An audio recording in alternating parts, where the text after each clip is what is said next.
दोस्तों, क्या आप जानते हैं कि दुनिया में एक मुल्क ऐसा है जहां पैसों को सब्जी फ्रूट की तरह रेडियो पर तोल कर बेचा जाता है। और क्या आपने कभी बिलियन और ट्रिलियन का नोट देखा है? प्लस क्या आपको पता है कि अगर आपके पास पाकिस्तानी 5,000 रुपए हो तो आप एक मुल्क के अंदर जाकर मिलीनियर बन सकते हैं। आज की इस वीडियो में मैं आपको दुनिया की सबसे वीक और यूजलेस करेंसीज के बारे में बताने जा रहा हूँ। तो शुरू करते हैं अपना काउंटडाउन।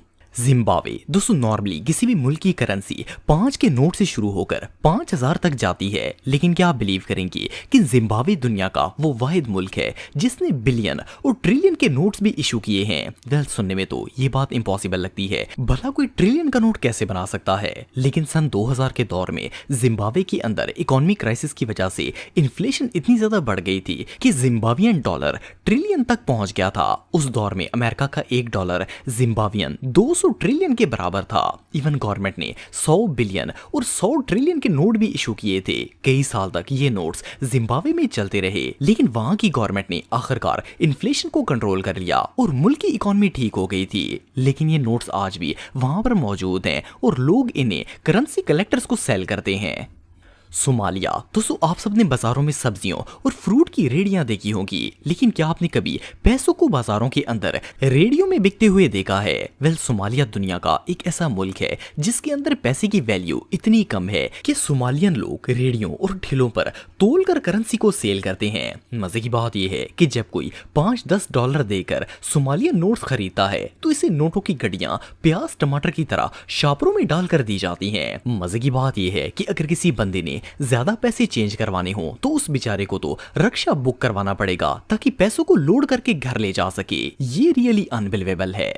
इंडोनेशिया। दोस्तों, इंडोनेशिया एक एशियन कंट्री है जो कि इंडिया और पैसिफिक ओशन के दरमियान में वाक़या है। इंडोनेशिया को दुनिया के सबसे खूबसूरत मुल्कों में से एक माना जाता है। अगर इंडोनेशिया की इकोनॉमी की बात की जाए तो ये कोई गरीब मुल्क नहीं है, बल्कि इसकी इकोनॉमी बिल्कुल स्टेबल है। लेकिन इसके बावजूद इस मुल्क की करेंसी बहुत ज्यादा डाउन है। इंडोनेशिया की ऑफिशियल करेंसी इंडोनेशियन रुपया है और इसकी इंटरनेशनल वैल्यू ना होने के बराबर है। इसी वजह से बैंक ऑफ इंडोनेशिया बड़े बड़े नोट इशू करता है जिनमें 1,000 से लेकर 5 लाख तक का नोट शामिल है। यहाँ तक इंडोनेशिया में 75,000 का नोट भी प्रिंट किया जाता है, जो कि बहुत ही अनयूजुअल लगता है। आपको जानकर हैरानगी होगी कि अगर आपको इंडोनेशिया में iPhone 16 खरीदना हो तो इसके लिए आपको कम से कम 2 करोड़ रुपए खर्च करने होंगे। यहाँ तक कि इस मुल्क में 1 किलो आम भी 17 से 18,000 रुपए में मिलता है। अगर आपके पास पाकिस्तानी 5,000 रुपए होंगे तो आपको इंडोनेशिया में ऑलमोस्ट 3 लाख रुपए मिल जाएंगे।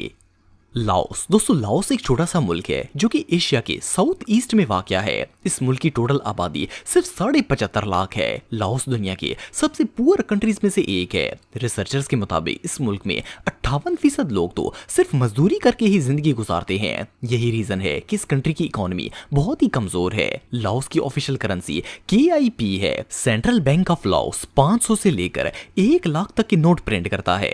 आपको जानकर हैरानगी होगी कि लाओस में एक बंदा एक वक्त में 1,20,000 का तो सिर्फ खाना ही खा जाता है। और इवन अगर किसी को 5 किलो चीनी लेनी हो तो ये 1,15,000 में मिलती है। पाकिस्तान के सिर्फ 2,000 रुपए लाओस के अंदर 1,60,000 के बराबर होते हैं।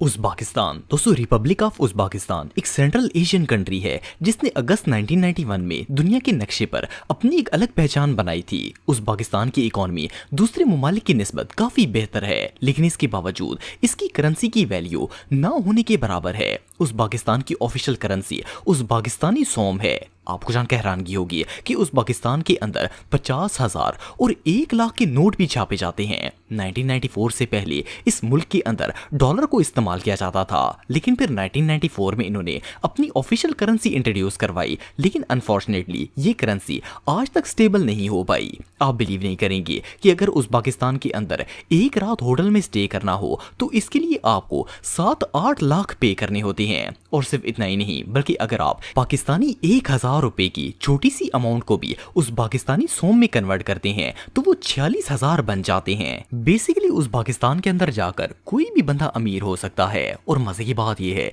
कि वहां हर चीज सस्ती भी काफी है और आप इंजॉय भी कर पाएंगे। ईरान दोस्तों, अगर ईरान की बात की जाए तो ये दुनिया के सबसे स्ट्रॉन्ग और फेमस कंट्रीज में से एक है। पिछले कुछ दिनों में तो ईरान ने पूरी दुनिया को ही हिला कर रख दिया है। इसराइल जैसा जालिम मुल्क तो ईरान का नाम सुनकर भी कांप जाएगा।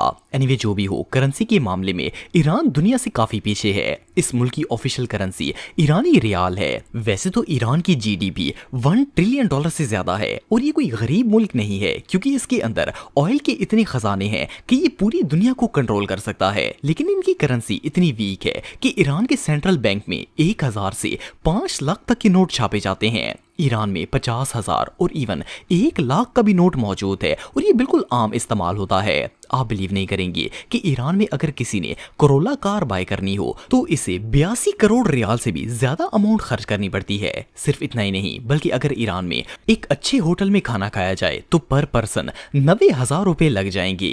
ईरान दुनिया का एक ऐसा मुल्क है जहां अगर पाकिस्तान के फकीर भी चले जाएंगे तो वो भी मल्टी मिलीनियर बन जाएंगे, क्योंकि पाकिस्तान के सिर्फ 7,000 रुपए ईरान में 1 मिलियन रियाल बन जाते हैं। ये सच में कमाल है।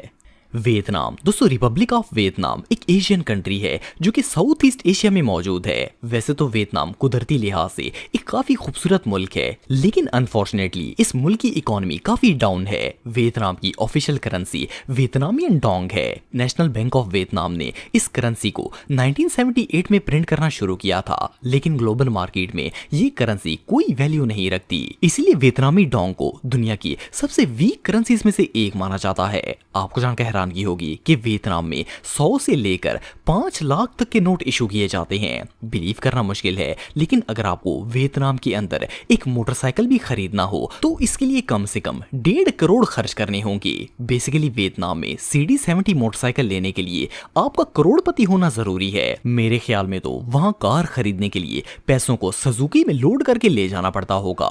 एनीवे, पाकिस्तानी लोग तो वियतनाम जाते ही मलिक रियाज बन जाएंगे, क्योंकि पाकिस्तान के सिर्फ 11,000 रुपए वहां के 1 मिलियन के बराबर होते हैं।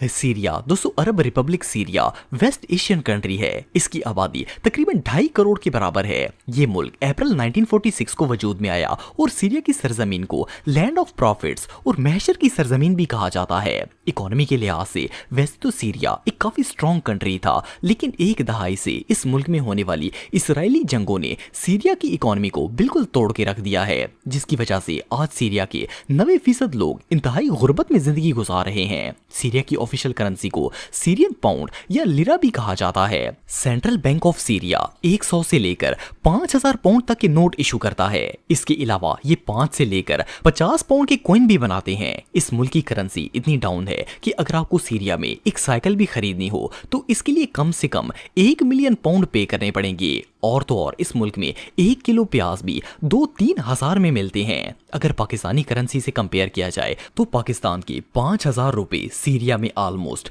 2.5 लाख पाउंड के बराबर होते हैं। तो दोस्तों, आज के लिए बस इतना ही। उम्मीद आपको वीडियो पसंद आई होगी। अगर आप मुझे इंस्टाग्राम पे फॉलो करना चाहते हैं तो दी हैदर टीवी पे आप मुझे फॉलो कर सकते हैं। मिलता हूं आपसे नेक्स्ट वीडियो में, तब तक के लिए अल्लाह हाफिज।